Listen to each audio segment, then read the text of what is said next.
Wonder, Part 7. This is written from Miranda's perspective. I forgot that I might see so many beautiful things. I forgot that I might need to find out what life could bring and earn from beautiful things.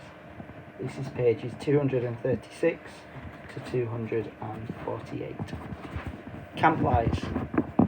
My parents got divorced the summer before 9th grade. My father was with someone else right away. In fact, though my mother never said so, I think this was the reason they got divorced. After the divorce, I hardly ever saw my father. My mother acted stranger than ever. It's not that she was unstable or anything, just distant, remote. My mother is the kind of person who has a happy face for the rest of the world, but not a lot left over for me. She's never talked to me much. Not about her feelings, her life. I don't know much about what she was like when she was my age. Don't know much about the things she liked or didn't like. The few times she mentioned her own parents, who I've never met, it was mostly about how she wanted to get as far away from them as she could once she'd grown up. She never told me why. I once asked a few times, but she would pretend that she hadn't heard me. I didn't want to go to camp that summer. I'd wanted to stay with her, to help her through the divorce, but she insisted I go right away. I figured she wanted the alone time, so I gave it to her. Camp was awful. I hated it. I thought it would be better than being a junior counsellor. Thought it would be better being a junior counsellor, but it wasn't. No one I knew from the previous year had come back, so I didn't know anyone, not a single person. I'm not even sure why, but I started playing this little make-believe game with the girls in the camp. They'd ask me stuff about myself, and I'd make things up. My parents are in Europe, I told them. I live in a huge townhouse on the nicest street in North River Heights. I have a dog named Daisy. Then one day I blurted out that I had a little brother who was deformed. I have absolutely no idea why I said this. It just seemed like an interesting thing to say. And of course the reaction I got from the little girls in the bungalow was dramatic. Really? So sorry, that must be tough, etc., etc. I regretted saying this the moment it escaped from my lips, of course. I felt like such a fake. If I ever found out, I thought she'd think I was such a weirdo, and I felt like a weirdo. But I have to admit, there was a part of me that felt a little entitled to this lie. I've known Oggy since I was 6 years old. I've watched him grow up. I've played with him. I've watched all 6 episodes of Star Wars for his sake, so I could talk to him about the aliens and the bounty hunters and all that. I'm the one that gave him the astronaut helmet he wouldn't take off for 2 years. I mean, I've kind of earned the right to think of him as my brother. And the strangest thing is that all these lies are told, these fictions, did wonders for my popularity. The other junior counsellors heard it from the campers, and they were all over it. Never in my life have I ever been considered one of the popular girls in anything, but that summer camp, for whatever reason, I was the girl everywhere wanted to hang out with. Even the girls in Bungalow 32 were totally into me. These were the girls at the top of the food chain. They said they liked my hair, though they changed it. They said they liked the way I did my makeup, although they changed that too. They showed me how to turn my t-shirts into halter tops. We smoked. We snuck out late at night, and we took the path through the woods to the boys' camp. We hung out with boys. When I got home from camp, I called Ella right away to make plans with her. I don't know why I didn't call Via. I guess I just didn't feel like talking about stuff with her. She would have asked me about my parents, about camp. Ella never really asked me about those things. She was an easier friend to have in that way. She wasn't serious like Via. She was fun. She thought it was cool when I dyed my hair pink. She wanted to hear about all those trips through the woods late at night. School. I hardly saw Via at school this year, and when I did it was awkward. It felt like she was judging me. I knew she didn't like my new look. I knew she didn't like my group of friends. I didn't much like hers. We never actually argued, we just drifted away. Ella and I badmouthed her to each other. She's such a prude, she's so this, she's so that. We knew we were being mean, but it was easier to ice her out if we pretended she'd done something to us. The truth is, she hadn't changed at all. We had. We'd become these other people, and she was still the person she'd always been. That annoyed me so much, and I didn't know why. Once in a while I'd look to see where she was sitting in the lunchroom, or check the elective list to see what she signed up for. But except for a few nods in the hallway and an occasional hello, we never really spoke to each other. I noticed Justin about halfway through the school year. I hadn't noticed him at all before then, other than that he was this skinnish, cutish dude with thick glasses and longish hair who carried a violin everywhere. Then one day I saw him in front of the school with his arm around Via. "So Via has a boyfriend?" I said to Ella, kind of mocking. I don't know why it surprised me that she'd have a boyfriend. Out of the three of us, she was totally the prettiest. Blue eyes and long wavy dark hair. But she never acted like she was at all interested in boys. She acted like she was too smart for that kind of stuff. I had a boyfriend too, a guy named Zach. When I told him I was choosing the theatre elective, he shook his head and said, "Careful you don't turn into a drama geek." Not the most sympathetic dude in the world, but very cute, very high up on the totem pole, a varsity jock. I wasn't planning on taking theatre at first. Then I saw Via's name on the sign-up sheet and just wrote my name down on the list. I don't even know why. We managed to avoid each other throughout most of the semester like we didn't even know each other. Then one day I got to the theatre class a little early, and Davenport asked me to run off additional copies of the play he was planning on having us do for the spring production, The Elephant Man. I'd heard about it, but I didn't really know what it was about, so I started skimming through the pages while I was waiting for the Xerox machine.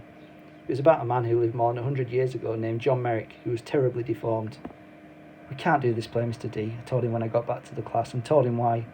"My little brother has a birth defect and has a deformed face, and this play would hit too close to home." He seemed annoyed and a little unsympathetic, but I kind of said that my parents would have a real issue with the school doing this play. So anyway, he ended up switching to Our Town. I think I went for the role of Emily Gibbs because I knew Via was going for it too. It never occurred to me that I'd beat her for the role. What I miss most. One of the things I miss most about Via's friendship is her family. I loved her mum and dad.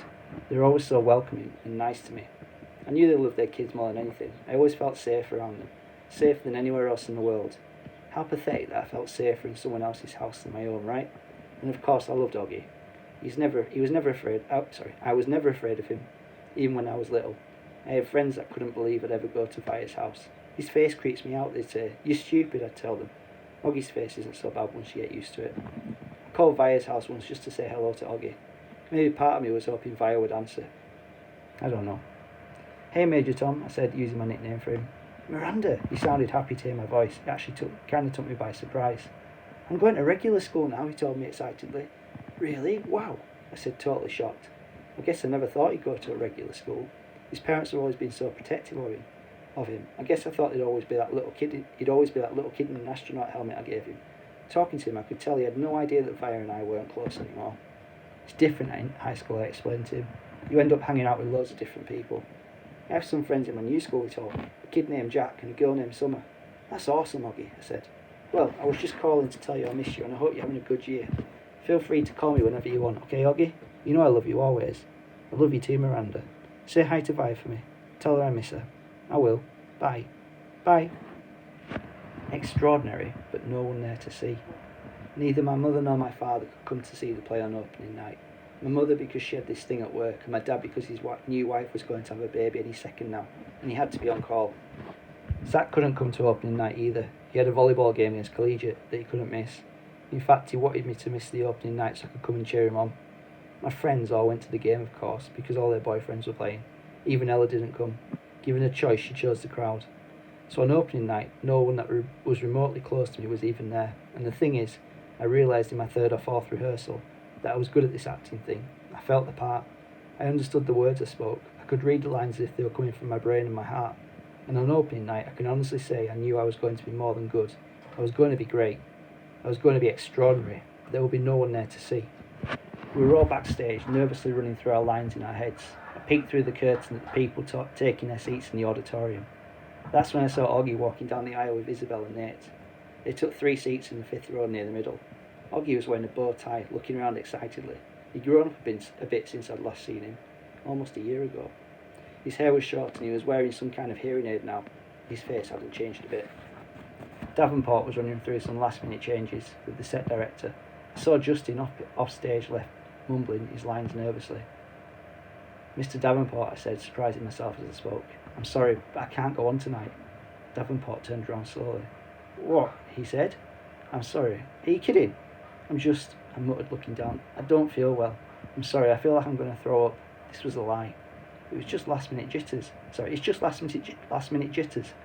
"No, I can't do it, I'm telling you." Davenport looked furious. "Miranda, this is outrageous." "I'm sorry." Davenport took a deep breath like he was trying to restrain himself.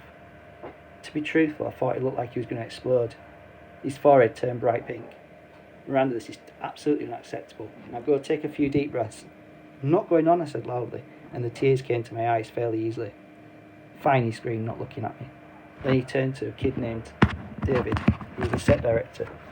"Go find Olivia in the lighting booth. Tell her she's filling in for Miranda tonight." "What?" said David, who wasn't too swift. "Go," shouted Davenport in his face. "Now!"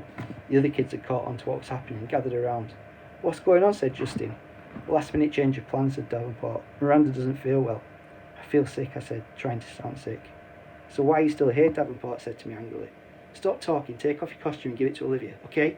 Come on everybody, let's go, go, go, go. I ran backstage to the dressing room as quickly as I could and started peeling off my costume. 2 seconds later there was a knock and Via half opened the door. What's going on, she said. Hurry up, put it on, I answered, handing her the dress. You sick? Yeah, hurry up. Via looked stunned, took off her t-shirt and jeans and pulled the long dress over her head. I pulled it down for her, then zipped up the back. Luckily Emily Webb didn't go on until 10 minutes into the play, so the girl handling hair and makeup had time to put Via's hair up in a twist and do a quick makeup job. I'd never seen Via with a lot of makeup on. She looked like a model. I'm not even sure I remember my lines, Via said, looking at herself in the mirror. Your lines? You'll do great, I said. She looked at me in the mirror. Why are you doing this, Miranda? Olivia, it was Davenport. Hush, shouting from the door. You're on in 2 minutes. It's now or never. Via followed him out the door, so I never got the chance to answer her question. I don't know what I would have said anyway. I wasn't sure what the answer was. The performance. I watched the rest of the play from the wings just off stage next to Davenport. Justin was amazing, and Via in that heartbreaking last scene was awesome. There was one line she flubbed a bit, but Justin covered for her, and no one in the audience even noticed. I heard Davenport muttering under his breath. Good, good, good. He was more nervous than all of the students put together. The actors, the set directors, the lighting team, the guy handling the curtains. Davenport was a wreck, frankly. The only time I felt any regret, if you could even call it that, was at the end of the play when everyone went out for their curtain calls. Via and Justin were the last actors walking out on stage, and the audience rose to their feet when they took their bows. That, I admit, was a little bittersweet for me. But just a few minutes later I saw Nate and Isabel and Oggy make their way backstage, and they all seemed so happy. Everyone was congratulating the actors, patting them on the back. It was that crazy backstage theatre mayhem, where sweaty actors stand euphoric while people come and worship them for a few seconds. In that crush of people I noticed Oggy looking kind of lost. I cut through the crowd as fast as I could and came up behind him. Hey, I said, Major Tom. After the show. I can't say why I was so happy to see August again after so long, or how good it felt when he hugged me. I can't believe how big you've gotten, I said to him. I thought you were going to be in a play, he said. I wasn't up to it, I said. But Via was great, don't you think? He nodded. 2 seconds later, Isabel found us. Miranda, she said happily, giving me a kiss on the cheek, and then to August. Don't ever disappear like that again. You're the one who disappeared, Augie answered back. How are you feeling? Isabel said to me. Via told us you feel sick. Much better, I answered. Is your mum here? Said Isabel. No, she had work stuff, so it's actually not a big deal for me, I said truthfully. We have 2 more shows anyway, though I don't think I'll be as good as Emily as Via was tonight. Nate came over and we had basically the same exact conversation. Then Isabel said, look, we're going to have a late night dinner to celebrate the show. Are you feeling up to joining us? We'd love to have you. Oh no, I started to say. Please, said Oggy. I should go home, I said. We insist, said Nate. By now, Via and Justin had come over with Justin's mum, and Via put her arm around me. You're definitely coming, she said, smiling her old smile at me. They started leading me out of the crowd, and I have to admit, for the first time in a very, very long time, I felt absolutely happy.